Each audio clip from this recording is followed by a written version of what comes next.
ফজরের নামাজে পড়লো, যাও কথা দিলাম তার রিজিকের জিম্মাদার আমি, যাও কথা দিলাম সুস্থতার জিম্মাদার আমি, যাও কথা দিলাম দুনিয়ার জিম্মাদার আমি, যাও কথা দিলাম কবরে প্রশ্নের জিম্মাদার আমি। এবার আমি জিজ্ঞেস করলাম, রব্বুল আলামিন জান্নাতুল ফিরদাউসে দিবেন তো ঠিক, কয়দিনের জন্য? রব্বুল আলামিন বলেন খালিদুনা ফিহা আবাদা, কথা দিলাম সেখানে আমি যতদিন তুমিও ততদিন। এবার রাসূল যেন বলেন ফাহুয়া ফি জিম্মাতিল্লাহ, জান্নাতের সমস্ত নাজ ও নেয়ামত দিতে দিতে দিতে দিতে দিতে দিতে দিতে দিতে দিতে দিতে দিতে দিতে দিতে দিতে দিতে দিতে দিতে দিতে শেষ তক আমি বলবো আর লাগবে। ফাহুয়া ফি জিম্মাতিল্লাহ কি কি তরজমা করবেন ওলামা হযরত? ফজরের নামাজ সবচেয়ে গুরুত্বপূর্ণ। ইসলামে কোন নামাজ প্রথম ফরজ হয়? ফজরের নামাজ। সমস্ত নবীদের উপরে কোন নামাজ ফরজ ছিল? ফজরের নামাজ। সুবহানাল্লাহ। এজন্যই ফজরের পুরস্কারও বড়। মান সাল্লা সালাতাল ফজর ফাহুয়া ফি জিম্মাতিল্লাহ, রাসূল বলেন যে ফজরের নামাজ পড়লো সে আল্লাহ তাআলার জিম্মাতে ঢুকে গেল। এটা হলো ফজরের ফরজের পুরস্কার। এবার আমি যেন বললাম ইয়া রাসূলুল্লাহ ফজরের ফরজের পুরস্কার তো আপনি বলে দিলেন, ফজরের সুন্নতের পুরস্কার কত? এবার রাসূল বলেন রাকাতা সালাতুল ফজর খায়রুম মিনাদ দুনিয়া ওয়া মা ফিহা, ফজরের 2 রাকাত সুন্নতের দাম দুনিয়ার মধ্যে যা আছে তার চেয়েও ভারী। আমি বললাম ইয়া রাসূলুল্লাহ ফজরের সুন্নতের এত দাম হলে ফজর ফরজের দাম কত? রাসূল যেন বলেন সুন্নত আমার জন্য আমি বলে দিয়েছি, ফরজ যার তারটা তিনি বলবেন। মান সাল্লা সালাতাল ফজর ফাহুয়া ফি জিম্মাতিল্লাহ, আল্লাহর নবী বলেন যে ফজরের নামাজ পড়লো সে আল্লাহ তাআলা জিম্মাতে ঢুকে গেল। যেন এর তরজমা কি? যেন রব্বুল আলামিন বলেন ফজরের নামাজে পড়লো, যাও কথা দিলাম তার রিজিকের জিম্মাদার আমি, যাও কথা দিলাম সুস্থতার জিম্মাদার আমি, যাও কথা দিলাম দুনিয়ার জিম্মাদার আমি, যাও কথা দিলাম কবরে প্রশ্নের জিম্মাদার আমি। এবার যখন কবরে প্রশ্ন করবে মার রব্বুক, বলবে ফাহুয়া ফি জিম্মাতিল্লাহ। এই এই কি কি তোর কি দরকার? ওটা আমার, এটা তো আমার জিম্মাতে। সুবহানাল্লাহ বলবেন না?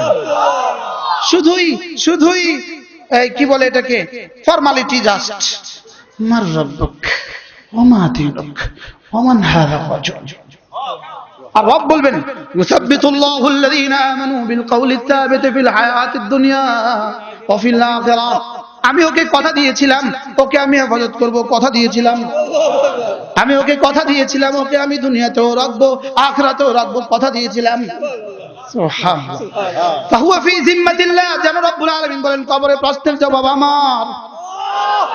ফাহুয়া ফি জিম্মাতিল্লাহ, এবার কবরে আরাম দেওয়ার জিম্মাদারি আমার, কবরে জান্নাতের বিছানা বিছিয়ে দেওয়ার জিম্মাদারি আমার, কবরে জান্নাতের হাওয়া চালু করে দেওয়ার জিম্মাদারি আমার, কবরে প্রশস্ত করে দেওয়ার জিম্মাদারি আমার, কবরে ওকে শেষ চূড়ান্ত ঘুম দেওয়ার জিম্মাদারি আমার। এবার যেন রব্বুল আলামিন বলেন ময়দানে মাশরে চেহারাকে নূরানি করে তোলার জিম্মাদারি আমার। এবার যেন রাসূল বলেন ময়দানে মাশরে আরশ আজিমের নিচে জায়গা দিয়ে দেওয়ার জিম্মাদারি আমার। এবার যেন বলেন হাশরের ময়দানে হাউজে কাউসারের পাড়ে নবীজির হাতে পানি পান করিয়ে দেওয়ার জিম্মাদারি আমার। এবার যেন বলেন ফুলসরাত বিদ্যুতের গতিতে পার করে দেওয়ার জিম্মাদারি আমার। এবার রাসূল বলেন সবগুলো জান্নাতের সবগুলো দুয়ার খুলে দেওয়ার জিম্মাদারি আমার। এবার রাসূল যেন বলেন ফাহুয়া ফি জিম্মাতিল্লাহ, জান্নাতের সমস্ত নাজ ও নেয়ামত দিতে দিতে দিতে দিতে দিতে দিতে দিতে দিতে দিতে দিতে দিতে দিতে দিতে দিতে দিতে দিতে দিতে দিতে শেষ তক আমি বলবো আর লাগবে। ফাহুয়া ফি জিম্মাতিল্লাহ কি কি তরজমা করবেন ওলামা হযরত? জাওয়ামিউল কালিমের তরজমা না, ফাহুয়া ফি জিম্মাতিল্লাহ। সুবহানাল্লাহ। ফজরের নামাজ পড়লো যে আল্লাহর জিম্মায় ঢুকলো সে, ফজরের নামাজ পড়লো যে আল্লাহর জিম্মায় ঢুকলো সে, ফজরের নামাজ পড়লো যে আল্লাহর জিম্মায় ঢুকলো সে, ফজরের নামাজ পড়লো যে আল্লাহর জিম্মায় ঢুকলো সে। বলবেন হুজুর এতবার বলেন কেন? ওরা খন্তি মার্কা এতবার বলে কেন? ওরা যেই কারণে খন্তি মার্কা এতবার বলে, আমিও এই কারণে এতবার বলছি। মান সাল্লা সালাতাল ফজর ফাহুয়া ফি জিম্মাতিল্লাহ, ফজরের নামাজ পড়লো যে আল্লাহর জিম্মায় ঢুকলো সে। পড়বো তো? আচ্ছা আপনাদের এই শহরের ইমাম মুয়াজ্জিনরা ফজর নামাজ পড়ে না? না, মাঝে মাঝে ছুটে যায়। সবাই বলেন, আরো জোরে বলেন। এই জন্যই তো আলহামদুলিল্লাহ আমাদের এই শহরের উলামায়ে কেরাম ফজরের নামাজ জামাতে পড়ে, আশার নামাজ জামাতে পড়ে। আলহামদুলিল্লাহ বাংলাদেশের সবগুলো কওমি মাদ্রাসার নুরানি থেকে দাওরা পর্যন্ত সমস্ত ছাত্র ফজরের নামাজ জামাতে পড়ে। এই জন্য আমরা আল্লাহর জিম্মায়, সুবহানাল্লাহ বলেন না। এই জন্যই তো আমাদের ইমামদের বেতন এই সমাজে সবচেয়ে কম, কিন্তু আলহামদুলিল্লাহ এই দেশের আমরা এক জাতি যাদের কোনো কিস্তি নাই। কি পারলে কালকে কি ইন্টারভিউ নেন, 10টা মসজিদের ইমাম সাহেবকে ইন্টারভিউ নেন। হযরত, you have any loan from any bank?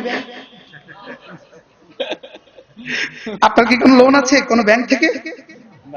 বলবেন নাই। বাস্তব না বাস্তব বলো?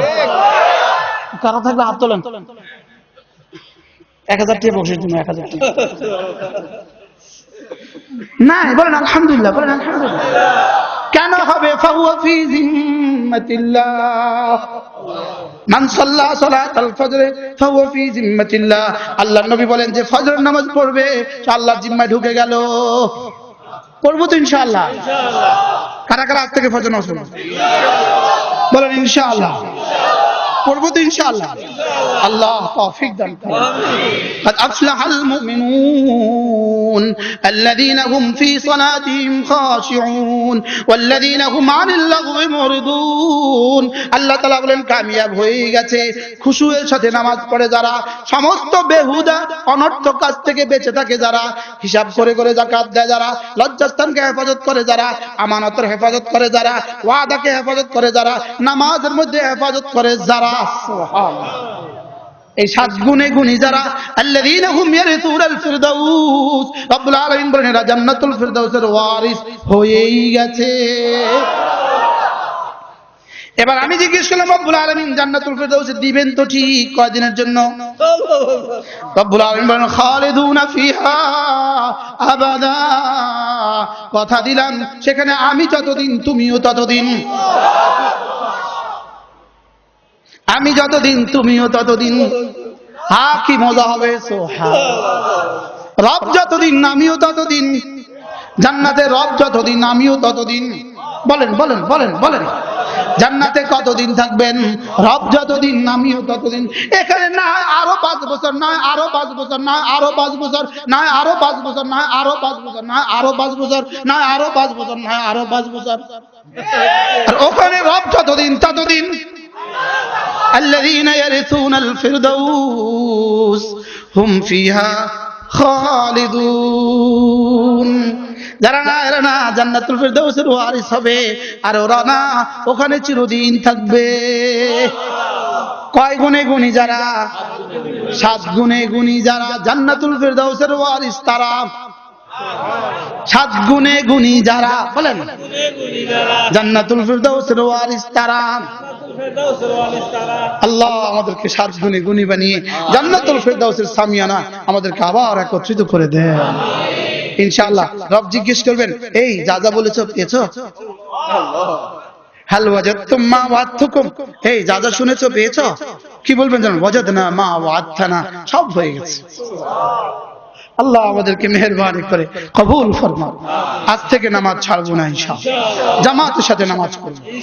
যদি কখনো সুযোগ পান কোন আল্লাহ ওয়ালার মজলিসে যাবেন, যাত্রাবাড়ি শায়েখের কাছে চলে যাবেন, কখনো মুফতি দেলোয়ার সাহেবের কাছে চলে যাবেন, কখনো কোন ঢালকানা হযরত আল্লাহর কাছে চলে যাবেন, কখনো কাকরা